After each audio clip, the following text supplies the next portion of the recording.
pembuatan pelayanan itu. Rosi, pukul 8:30 malam ini, live di Kompas TV.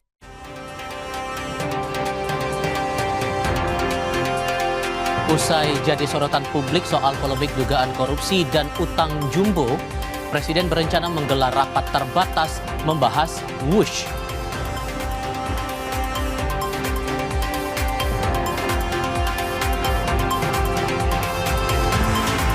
Gaya komunikasi koboi Menteri Keuangan Purbaya Yudi Sadewa dalam membenahi persoalan di sektor keuangan negara yang diapresiasi publik menarik perhatian sejumlah partai politik.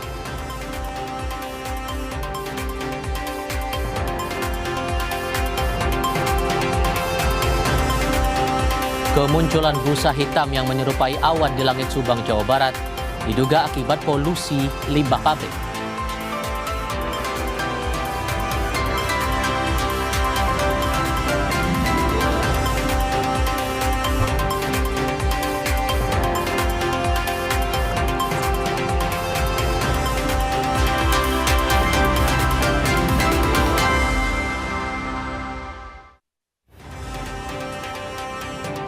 Halo selamat sore saudara, apa kabar Anda hari ini?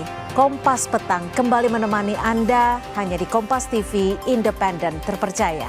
Bersama saya Cynthia Rompas. Dan saya Tifal Solesa, hari ini 30 Oktober 2025. Kami mulai peristiwa kriminal pertama datang dari Lampung. Usai kepergok mencuri kabel, dua pria nekat memanjat menara pemancar di Lampung Selatan.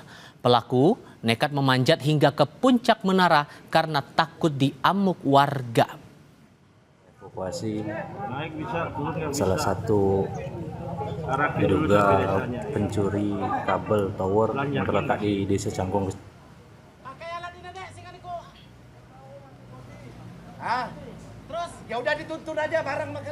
Terlihat saudara, tim pemadam kebakaran harus merayu kedua pria pelaku pencurian kabel yang nekat memanjat menara pemancar hingga puncak ketinggian. Pelaku nekat memanjat menara setinggi 70 meter di Raja Basa, Lampung Selatan ini setelah kepergok mencuri kabel. Para pelaku bahkan bertahan di menara selama 6 jam karena takut diamuk warga yang sudah mengepung lokasi. Ya udah dituntun aja barang sama kalian turun.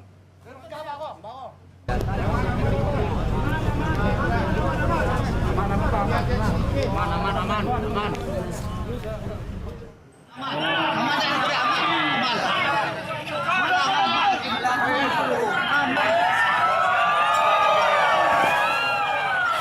Petugas pemadam kebakaran bersama anggota TNI Polri yang tiba di lokasi harus membujuk pelaku agar segera turun dari menara pemancar. Setelah bertahan selama 6 jam, pelaku pencurian kabel akhirnya mau turun dan langsung dibawa polisi. Peristiwa bermula saat warga melihat 3 pencuri kabel di area menara. Satu pelaku lainnya kabur ke arah permukiman warga.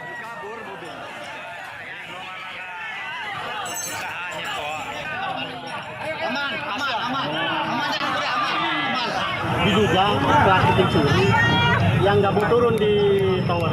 Jadi kita dengan Polsek Alianda, Damkar, TNI Polri hadir untuk melakukan evakuasi. Evakuasi kita berapa jam di atas? Lumayan lah, berjam-jam tadi itu. Alhamdulillah sukses. Warga juga keren, semangat. Yang juga menjadi sorotan saudara, warga yang didominasi emak-emak turun ke lokasi tempat perjudian yang terletak di Kabupaten Asahan, Sumatera Utara. 2 lokasi perjudian dihancurkan karena dinilai telah meresahkan.